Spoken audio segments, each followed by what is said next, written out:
क्या हमें अपना पर्सनल डेटा प्रोसेस करने के लिए अपने देश से बाहर, खास करके हमें हिंदुस्तानियों को हिंदुस्तान से बाहर भेजना पड़ सकता है? एज अ स्टैंडर्ड लोन शायद इतना फर्क ना पड़े, लेकिन डेटा फिड्यूशरी जो हमारा डेटा कलेक्ट कर रही है, क्या उन्हें ऐसा करना पड़ सकता है? पड़ सकता है। आइए हम इस वीडियो में इस बारे में बात करें। क्रॉस बॉर्डर डेटा ट्रांसफर पे मैं पहले भी बात कर चुका हूँ। आज हम उसका थोड़ा भारत के जो डीपीडीपी एक्ट आया उससे रिलेटेड थोड़ी सी चर्चा करूँगा। मेरे यूट्यूब चैनल पे आपका स्वागत है। इस पर आप रोज डेटा प्रिवेसी पे नया कंटेंट देखते हैं। जैसा कि मैंने कहा, आज हम बात करेंगे क्रॉस बॉर्डर डेटा ट्रांसफर की भारत के कंटेक्स्ट में। क्यों जरूरत पड़ेगी अपने देश से बाहर डेटा भेजने की? ये तो बात सिंपल है। क्रॉस बॉर्डर डेटा ट्रांसफर का मतलब है अपने बॉर्डर से बाहर डेटा भेज रहे हैं, अपने देश से बाहर भेज रहे हैं। क्यों जरूरत पड़ेगी, वो भी फिड्यूशरीज को? कई एग्जाम्पल्स हो सकते हैं। ऑनलाइन ऐप ऐसी है जो कि क्लाउड होस्टेड है और इंटरनेशनली होस्टेड है। तो अगर वो इंटरनेशनली होस्टेड है, सेंट्रली और इंटरनेशनली, तो आपके एम्प्लॉयज़ का डेटा आप HRMS कर रहे हैं, CRMS कर रहे हैं, तो उनका डेटा तो उस एप्लीकेशन पर रहेगा, तो देश से बाहर जाएगा, है ना।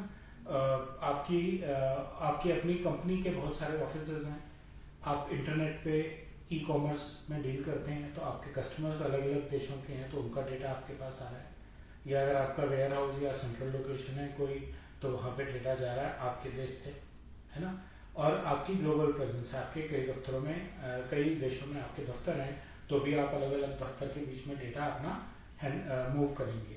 तो उन सारी सिचुएशंस को हम क्रॉस बॉर्डर डेटा ट्रांसफर कहते हैं। और उस केस में भारत के लॉ में क्या है वो हम अभी डिस्कस करेंगे। चैलेंज क्या है क्रॉस बॉर्डर डेटा ट्रांसफर का, कि हर देश के कानून अलग अलग हैं। सब लोग अलग अलग चीज़ फॉलो करते हैं, अपनी ज़रूरत के हिसाब से फॉलो करते हैं।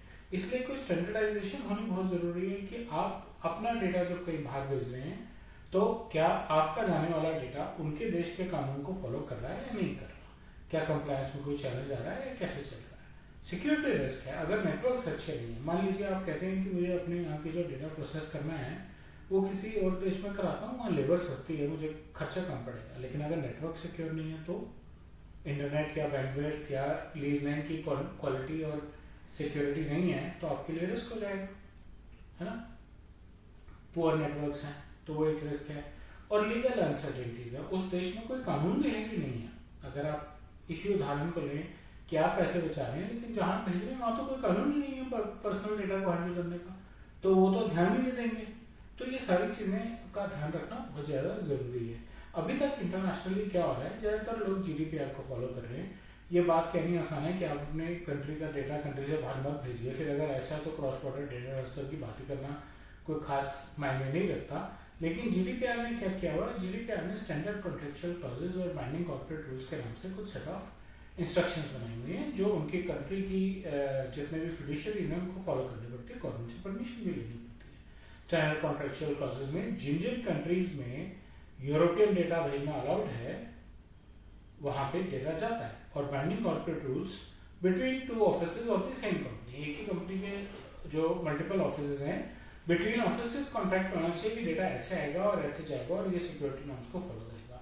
ये दोनों चीज़ों को इनकॉर्पोरेट करने के बाद GDPR यूरोपियन यूनियन आपको अलाउ करती है कि आप अपना डेटा सर्टिफाइड देशों में भेज सकते हैं। वहाँ पे भी ये तो है कि कुछ कंट्रीज में भेजना अलाउड नहीं है, ठीक है। सिक्योर डेटा बिफोर ट्रांसफर, यानी कि डेटा जाने से पहले ही आप उसको सिक्योर कर लें, आप डेटा ट्रांसमिशन से पहले उसको एन्क्रिप्ट कर लें, एनोनिमाइज कर लें। एनोनिमाइजेशन का सॉफ्टवेयर है, यहाँ से डेटा एनोनिमाइज जाता है, वहाँ जाके डी एनोनिमाइज होता है, तो डेटा पढ़ा जाता है। नहीं तो रास्ते में लीक हो गया तो रिस्क रहेगा।